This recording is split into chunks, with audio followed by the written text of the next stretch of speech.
Welcome to today's episode of Missed the Boat.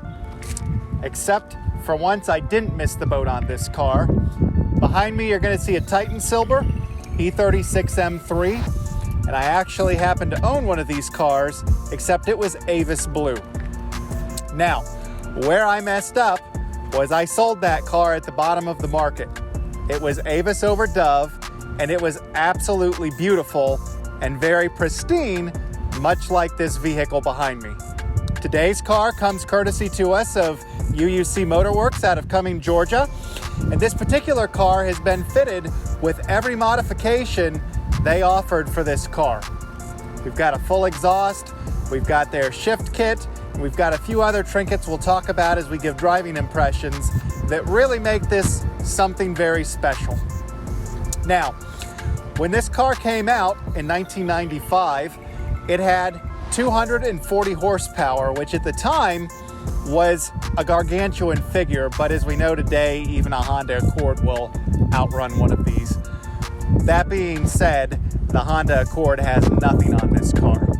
So this particular vehicle is powered by BMW's S52 3.2 liter inline 6-cylinder, which is every bit as good 20 years later, well, more than 20 years ago, as it was at that time. The car is still fun to drive, it's still very entertaining, and most importantly, it's very, very engaging.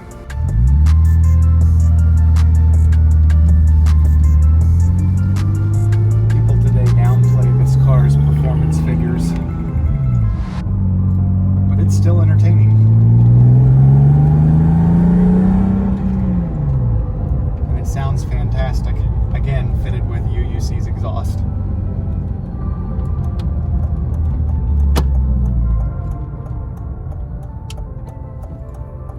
Shifter is fantastic, it's super crisp.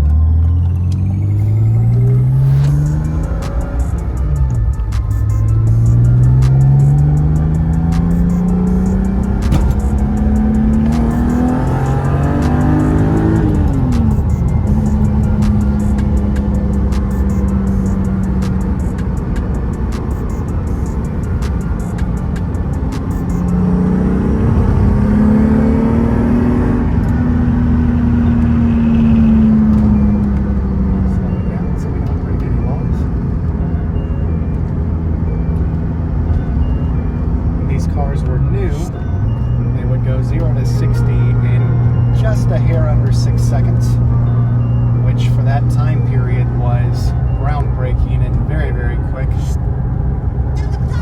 Doesn't feel slow. Doesn't feel slow at all.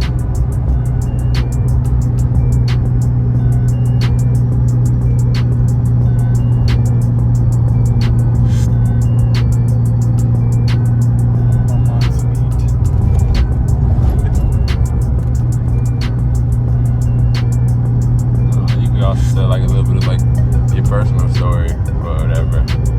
So this was always my dream car. My brother and I both had pictures of this on our wall when it came out. The launch color of this car was Dakar yellow. Funny story, my brother-in-law at the time would later come to own one of those launch cars, and I found my Avis Blue not long after he acquired his yellow Dakar yellow car. Ironically, that Avis Blue car had a number of UUC components that were fitted to it as well, which is pretty funny now that we're actually driving their car. So, just a lot going on here that gives me all the feels that I used to have with that car. It sounds the same, it shifts the same, it pretty much revs the same. Now that we are someplace where we can go, we're going to do that.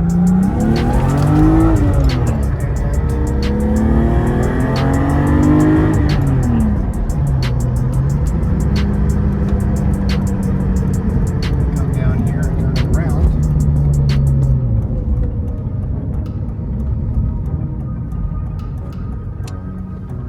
This is very similar to how the M3 drove.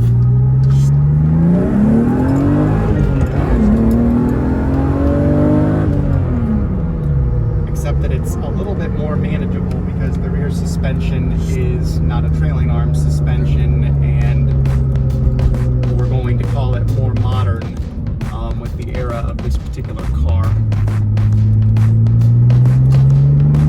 Turn-in's the same. It's predictable. It's got a tremendous amount of grip to it. It's just phenomenal.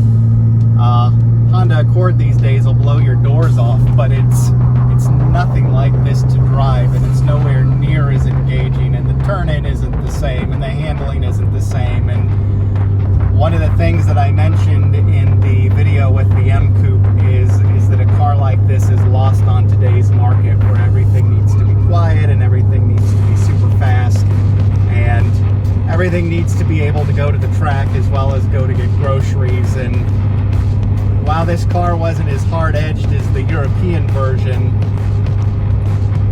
it's still special. It's still loud, it's still clunky, very much like its cousin with the M Coupe's transmission and rear end. They're noisy, they're clunky. It's not uncomfortable. It's a lot more comfortable than the M Coupe, but you would not confuse this with one of the cars that's available today, even from BMW themselves. They just don't build cars like this anymore. And as a result of that, the enthusiast market has gone through the roof.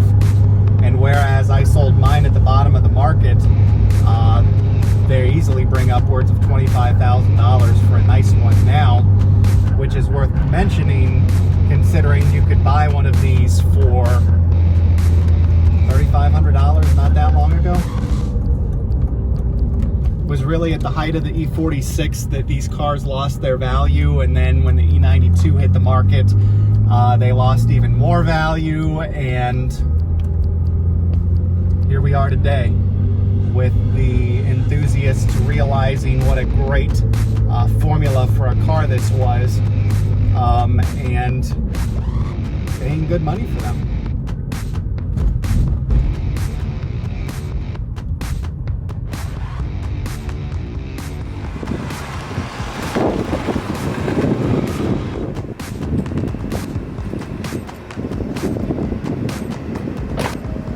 So that's the E36 M3, a car that is certainly appreciating in value, and a car that if you can find cheap, even for a bad one, I'd suggest you might consider picking up.